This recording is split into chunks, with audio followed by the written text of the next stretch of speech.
नमस्कार साथियों। KVS TGT Hindi की श्रृंखला में मैं वीडियो क्लास की तरफ से आपका स्वागत करता हूँ। हम लोग पढ़ रहे हैं अवधपुरी में राम। तो आज हम लोग शुरुआत करेंगे कि अवधपुरी में राम जो बाल राम कथा है उसका प्रथम अध्याय। तो जो लोग चैनल पे पहली बार हैं चैनल को सब्सक्राइब कर लें, लाइक शेयर करते चलें। तो चलिए शुरू करते हैं, साथ साथ में इसके क्वेश्चन आंसर्स भी बताते चलेंगे, आप पढ़िएगा इसको।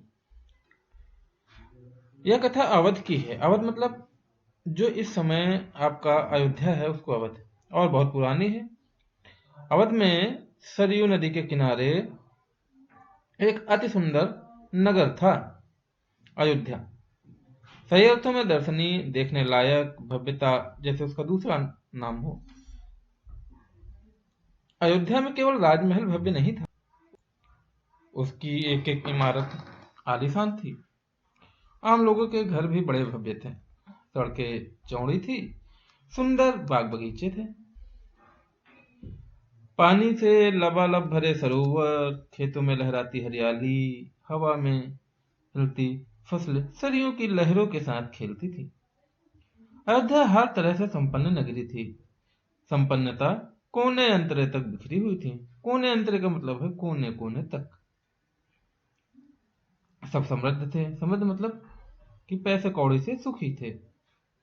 दुख और विपन्नता, विपन्नता मतलब होता गरीबी। विपन्नता को अयोध्या का पता मालूम नहीं था, या उन्हें नगर की सीमा में प्रवेश की अनुमति नहीं थी। पूरा नगर विलक्षण था, अद्भुत और मनोरम। उसे ऐसा होना ही था। वह कौशल राज्य की राजधानी था। तो आप लोग यहाँ पे नोट करिएगा कि जो अवध की राजधानी पहले राम जी के समय में थी वो कौशल थी। राजा दशरथ वहीं रहते थे। उनके राज में दुख का भला क्या काम। राजा दशरथ कुशल योद्धा और न्याय प्रिय शासक थे। महाराज अज के पुत्र, महाराज रघु के वंशज। तो मतलब अयोध्या में जो महाराज थे किसके पुत्र थे? अज के पुत्र थे, और महाराज रघु के वंशज थे। तो रघुकुल के उत्तराधिकारी। रघुकुल की रीति नीति का प्रभाव हर जगह दिखाई देता था, सुख समृद्धि से लेकर बात व्यवहार तक। तो लोग मर्यादाओं का पालन करते थे, सदाचारी थे। पवित्रता और शांति हर जगह थी, नगर में भी, लोगों के मन में भी। राजा दशरथ यशस्वी थे। यशस्वी मतलब लंबी उम्र प्राप्त करने के साथ साथ उनकी ख्याति जो है बहुत ज्यादा दूर तक थी। यश मतलब, यशस्वी का मतलब यश होना, तो यशस्वी थे काफी ज्यादा, उनकी ख्याति बहुत दूर दूर तक प्रसिद्ध थी। आप ऐसे समझ लीजिए। उन्हें किसी चीज की कमी नहीं थी। राज सुख था, उसके बाद कमी होने का प्रश्न ही नहीं था। लेकिन उन्हें एक दुख था, छोटा सा दुख, मन के एक कोने में छुपा हुआ। वह रह रहकर उभर आता था। उन्हें सालता रहता। सालता मतलब होता है परेशान करना। उन्हें सालता रहता। उनके कोई संतान नहीं थी। आयु लगातार बढ़ती जा रही थी। उनकी 3 रानियां थीं, कौशल्या, सुमित्रा और कैकेयी। राजा दशरथ की कितनी रानियां थीं? 3। बड़ी कौशल्या, फिर सुमित्रा और कैकेयी। रानियों में भी बस यही दुख था, संतान की कमी। जीवन सोना सोना लगता था। राजा दशरथ से रानियों की बात प्रायः इसी विषय पर आकर रुक जाती थी, और राजा दशरथ की चिंता बढ़ जाती थी। आगे हम लोग देख लेते हैं कि आगे क्या कहानी में है। सोच विचार कर महाराज दशरथ ने इस संबंध में वशिष्ठ मुनि से चर्चा की। पूछा जा सकता है कि किससे चर्चा की, कौन से मुनि से? तो वशिष्ठ मुनि से आप जो है ध्यान रखिएगा। उन्हें पूरी बात विस्तार से समझाई, बताई। रघुकुल के उत्तराधिकारी के बारे में अपनी चिंता बताई। मुनि वशिष्ठ राजा दशरथ की चिंता समझते थे। उन्होंने दशरथ को यज्ञ करने की सलाह दी। पुत्रेष्टि यज्ञ। कौन सा यज्ञ? पुत्रेष्टि यज्ञ, समझ के रखिएगा इसको, ठीक है। महर्षि ने कहा, आप पुत्रेष्टि यज्ञ करें, महाराज आपकी इच्छा अवश्य पूरी होगी। यज्ञ महान तपस्वी ऋष्यभृंग की देखरेख में पूरा हुआ। कौन से जो है महात्मा की देखरेख में ऋषि की पूरा हुआ यज्ञ? ऋषि भृंग है ना। पूरा नगर उनकी तैयारी में लगा हुआ था। यज्ञशाला सरयू नदी के किनारे बनाई गई। यज्ञशाला कहाँ बनाई गई थी? सरयू नदी के किनारे। यज्ञ में अनेक राजाओं को निमंत्रित किया गया। तमाम ऋषि मुनि पधारे। शंख ध्वनि और मंत्रोच्चार के बीच एक एक करके सबने आहुति डाली। आहुति राजा दशरथ की थी। यज्ञ पूरा हुआ। अग्नि के देवता ने महाराज दशरथ को दिया। कुछ समय बाद दशरथ की इच्छा पूरी हुई। तीनों रानियां पुत्रवती हुई। महारानी कौशल्या से राम को जन्म दिया, चैत्र माह की नवमी के दिन। रानी सुमित्रा के 2 पुत्र हुए, लक्ष्मण और शत्रुघ्न। रानी कैकेयी के पुत्र का नाम भरत रखा गया। तो यहाँ पर आप ये समझ लीजिए कि 3 रानियां थी, कौशल्या, कैकेयी और सुमित्रा। कौशल्या जी से राम का जन्म चैत्र माह की नवमी के दिन हुआ। सुमित्रा के 2 पुत्र लक्ष्मण और शत्रुघ्न, ठीक है, और कैकेयी से भरत। क्योंकि राम के बाद भरत हैं, लोग कहते हैं राम लक्ष्मण भरत शत्रुघ्न, ये इसलिए कि लक्ष्मण जी का नाम जो है राम के साथ ही लिया जाता है इसलिए। लेकिन अगर सही से देखा जाए क्रम तो राम भरत लक्ष्मण शत्रुघ्न है, ठीक है। तो ये चीजें याद रखिएगा। राजमहल में खुशी छा गई। नगर में बधाइयां बजने लगी और मंगल गीत गाए गए।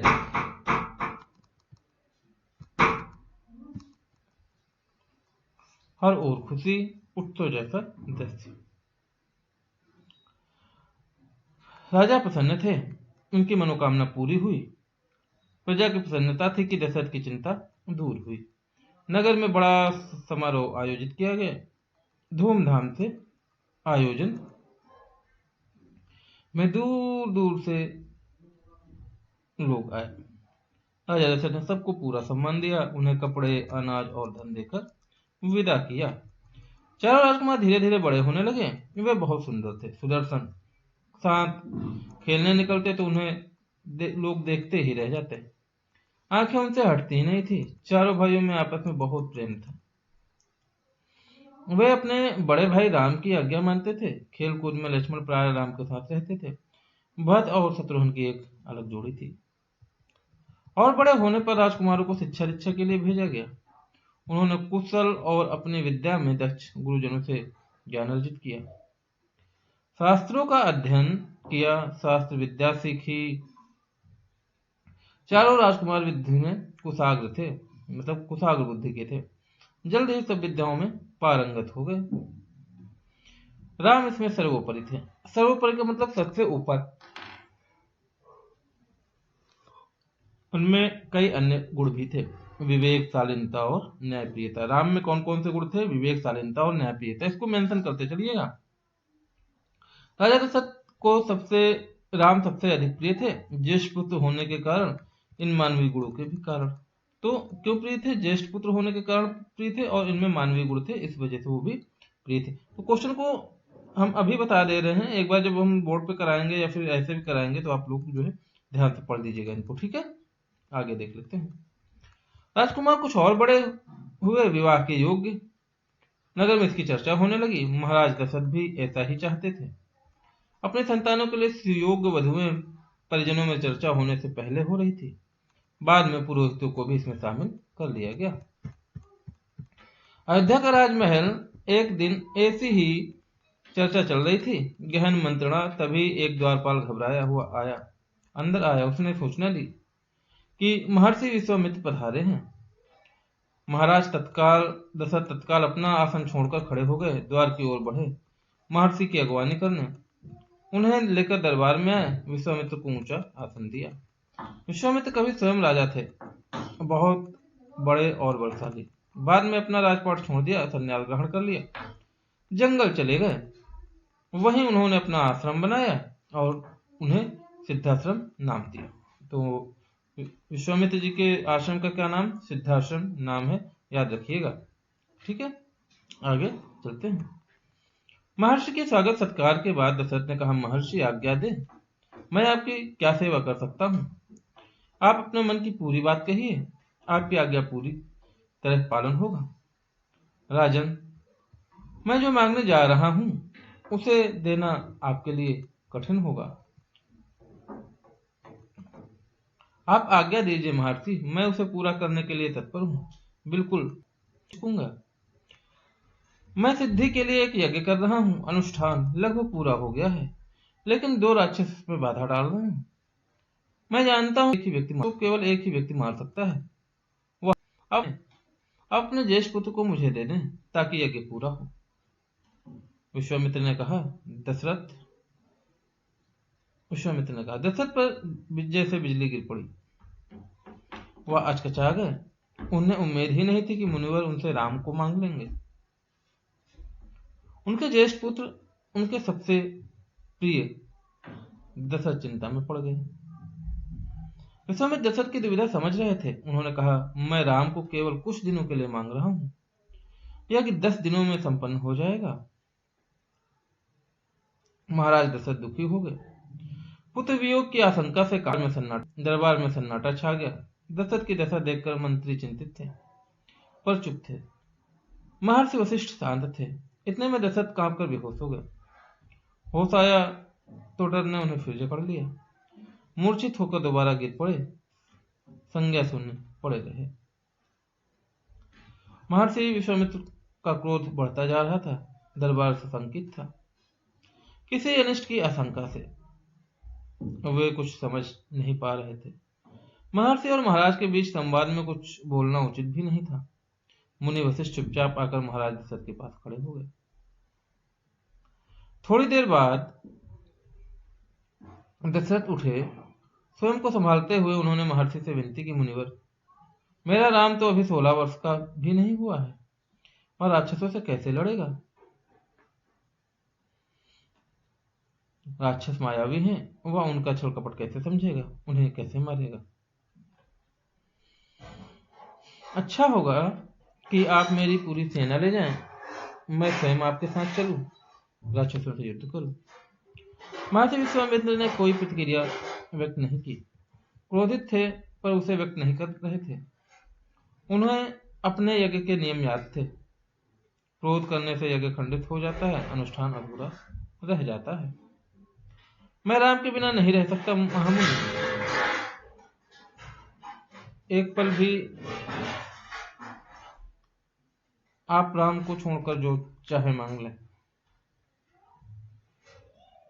उसे मत ले जाइए। मैं राम को नहीं दूंगा, बिल्कुल नहीं। वह मेरे बुढ़ापे की संतान है, मैं उससे बहुत प्रेम करता हूं। तो इस तरीके से राजा दशरथ बहुत ही परेशान हो गए और मुनिवर को जो है ना में जवाब दिया। महर्षि को क्रोध भभक उठा। दरबार, मंत्रीगण और ऋषि मुनि सत्ते में आ गए।